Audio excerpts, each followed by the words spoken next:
নমস্কার, নতুন বাংলা থেকে বলছি সন্ময় বন্দ্যোপাধ্যায়। এই দৃশ্য, যে দৃশ্যর কথা বলবো আপনাদের, সেই দৃশ্য দেখার পরও কলকাতার মানুষ, বিশেষ করে দক্ষিণ কলকাতার মানুষের একটি ভোটও তৃণমূলের পাওয়া উচিত। আমি আবার বলছি, যে দৃশ্যর কথা আজকে বলবো, যে ঘটনার কথা বলবো, সেই ঘটনার পর দক্ষিণ কলকাতার একজন মানুষও বুকে হাত দিয়ে শুধু বলুন আমি তৃণমূলকে এরপরও ভোট দেবো, বুকে হাত দিয়ে শুধু এইটুকু বলুন। আমি আজকে এই প্রশ্ন নিয়ে, আজকে এই প্রতিবেদনে এলাম যে বিষয় নিয়ে, সে বিষয়টা হচ্ছে মেট্রো রেলের প্রজেক্ট।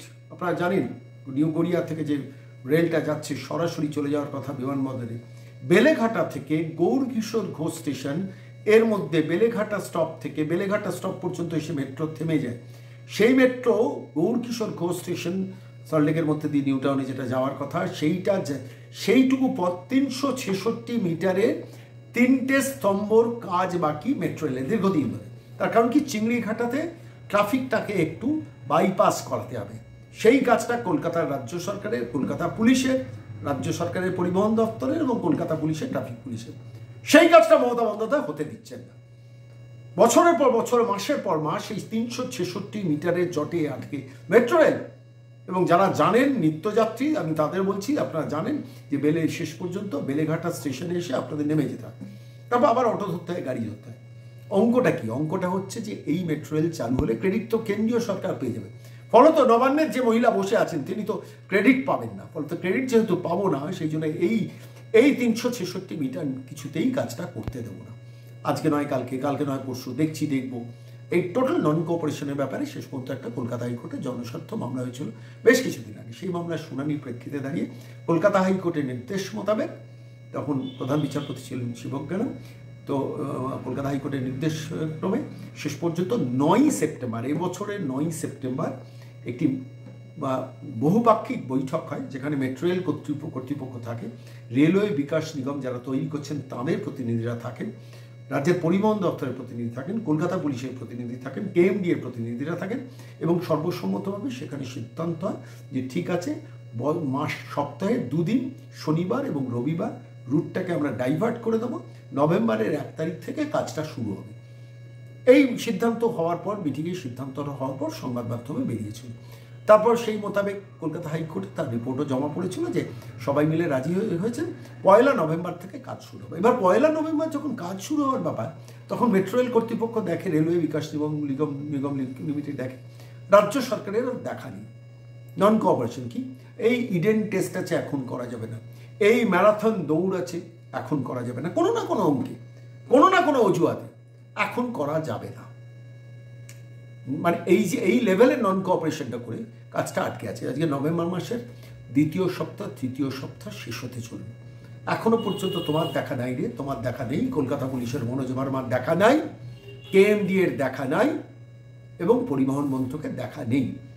সামান্য চিংড়িঘাটা দিয়ে যাওয়া আসা করেন, জানেন ওই রুটটাকে একটু ডাইভার্ট করতে হবে। রাজ্য সরকার রাজি হয়, সেই মিটিংয়ে রাজি হয়, নবান্ন নির্দেশ মোতাবেক রাজি হয়। রাজি হওয়ার পর আবার বেঁকে বসলো, যদি এখন কাজটা শেষ হয়ে যায়, ইলেকশনে কাজটা শেষ হয়ে যায়, তাহলে তো লোকজন সডান নিউ গড়িয়া থেকে চলে যাবে একদম এই গৌরকিশোর ঘোষ স্টেশনে, তাহলে তো কেন্দ্রীয় সরকার ক্রেডিট পেয়ে যাবে, সুতরাং কাজটাকে আটকাও বলে এখনো পর্যন্ত ওই কখনো ইডেন টেস্ট, কখনো ম্যারাথন দৌড় দেখিয়ে কাজটাকে আটকে রেখে দিয়েছে। প্রশ্ন হচ্ছে, স্বাভাবিকভাবে এই পশ্চিমবঙ্গ কতদিন এই নোংরা রাজনীতির শিকারটা হবে? মাত্র 366 মিটার, আজ থেকে 2 বছর আগে কমপ্লিট হয়ে যেতে পারতো। রাজ্য সরকারের নন কোঅপারেশনের জন্য ওইটুকু মাথায় পিলার হয়ে গেছে। মাথায় যে সেতুটা হবে, তার জন্য তো নিচটা ফাঁকা রাখতে হবে। তাও মেট্রো রেল কর্তৃপক্ষ, রেলওয়ে বিকাশ নিগম বলেছিল শনি রবিবার 2 দিন, প্রতি সপ্তাহে 2 দিন রুটটাকে ডাইভার্ট করুন। সেই সময় ফুল স্পিডে আমরা 48 ঘন্টা কাজ করে নেবো, তারপর আবার সপ্তাহে সারাদিন চিংড়িঘাটা দিয়ে যেমন গাড়ি যাচ্ছে যাক। খুব সিম্পল একটা সলিউশন ছিল। সেই সলিউশন কোর্টে জমা পড়েছিল, তারপরে 1 নভেম্বর থেকে কাজ করতে দিচ্ছে না। Eden test marathon, Eden test marathon, এখন আবার কোনো না কোনো একটা অজুহাত দেখিয়ে কাজটাকে বন্ধ করবে। প্রশ্ন হলো যে এর ফলে রেলের কত ক্ষতি হচ্ছে, এটা একটা আর্থিক দিক। 366 মিটার আজকে যদি 2 বছর আগে কমপ্লিট হতো, তার যে ব্যয়ভার হতো, ধরুন 300 কোটি টাকা খরচ হতো, আজকে সেটা 600 কোটি টাকা খরচ হবে। কার অপরাধে? রাজ্য সরকারের এই মহিলাকে এখনো ভোট দেবেন দক্ষিণ কলকাতার মানুষ?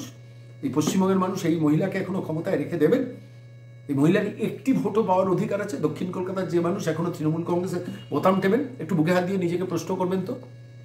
যে আজকে আপনি সরাসরি গৌরকিশোর ঘোষ স্টেশনে চলে যেতে পারতেন, আপনাকে বেলেঘাটায় নেমে সেখান থেকে আবার অটো বা কোনো গাড়ি বা কিছু একটা ক্যাব বা কোনো একটা প্রাইভেট কোনো গাড়ি ভাড়া করে আপনাকে যেতে হবে ভেতরে। ওয়াই? কেন? কি না তার ক্রেডিটে টান পড়বে বলে?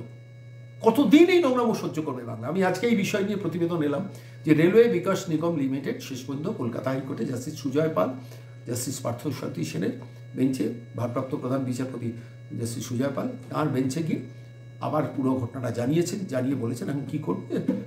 রাজ্য সরকার তো নন কোঅপারেশন পাচ্ছি, এখনও পর্যন্ত 1 নভেম্বর কাজ শুরু করার আমরা করতে পারছি না, অথচ তারা সমস্ত অ্যারেঞ্জমেন্ট করে ফেলেছে। ভাবুন তাদের কী ক্ষতি, তারা সমস্ত অ্যারেঞ্জমেন্ট করে ফেলেছেন, এবার তাদের বসিয়ে তাদের টাকা দিতে হচ্ছে, আর ওদিকে কলকাতার এই প্রসেসটাকে ডিলে করা হচ্ছে।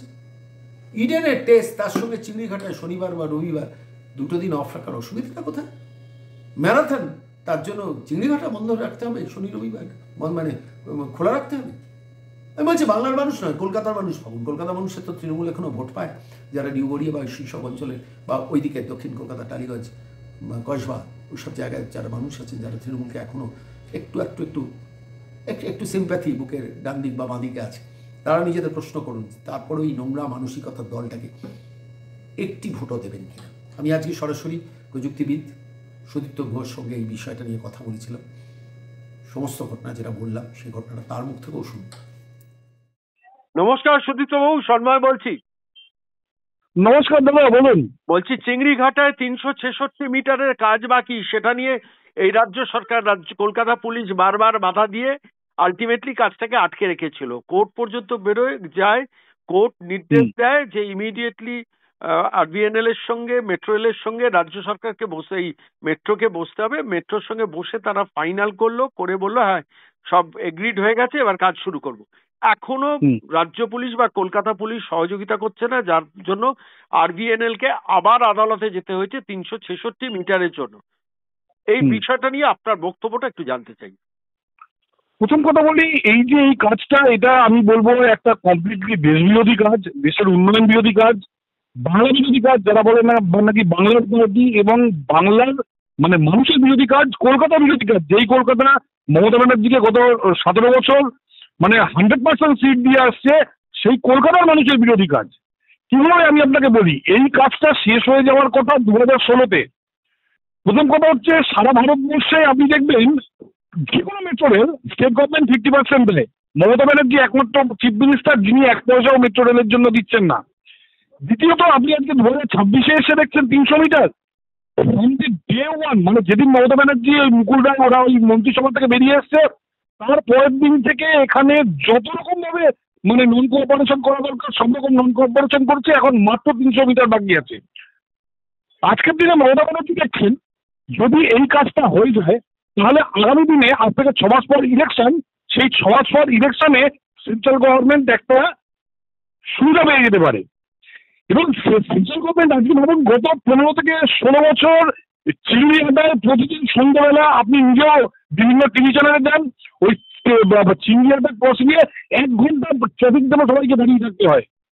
কিন্তু কেউ উনি ওই 300 মিটার দিচ্ছেন না, এই কারণে আজকে ওই 300 মিটারটা দিলে ওই রাস্তাটা কমপ্লিটলি খালি হয়ে যাবে এবং সাউথ ক্যালকাটার লোকরা খুব সহজে নিজের বাড়িতে সন্ধ্যাবেলা চাকরি করে চলে যেতে পারবে।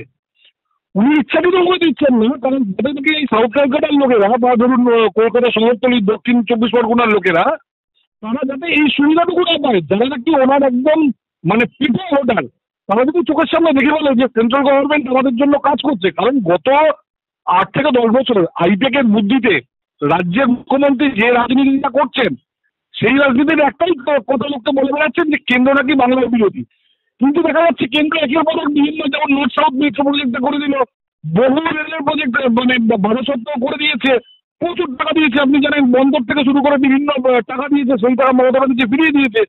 কিন্তু চোখের সামনে আজকে পশ্চিমবঙ্গে তো একটা মাত্র জায়গায় চাকরি আছে, সেটা হল নিউটাউনার সেক্টর, যেখানে সারা বাংলা থেকে লোকে চাকরি করতে আসছে। এই প্রজেক্টটা হয়ে গেলে চোখের সামনে মানে একটা চোখে আনন্দ দিয়ে দেখিয়ে দেওয়া হবে যে সেন্ট্রাল গভর্নমেন্ট পশ্চিমবঙ্গ সরকারকে কোনো রকম মানে মানে বিরক্তিসুলভ আচরণ করছেন না। সেই জন্য কয়েক লক্ষ লোককে মানে বিপদে ফেলে সম্পূর্ণ একটি মানুষের পার্সোনাল ইগোর জন্য, সম্পূর্ণ বলছি একটা মানুষের পার্সোনাল ইগো এবং তার পলিটিক্যাল যে তার মানে ইয়ে আছে যে আমি 2026-এ জিতবো, সেই ইগোর জন্য এই 366 মিটার আটকে বসে আছে।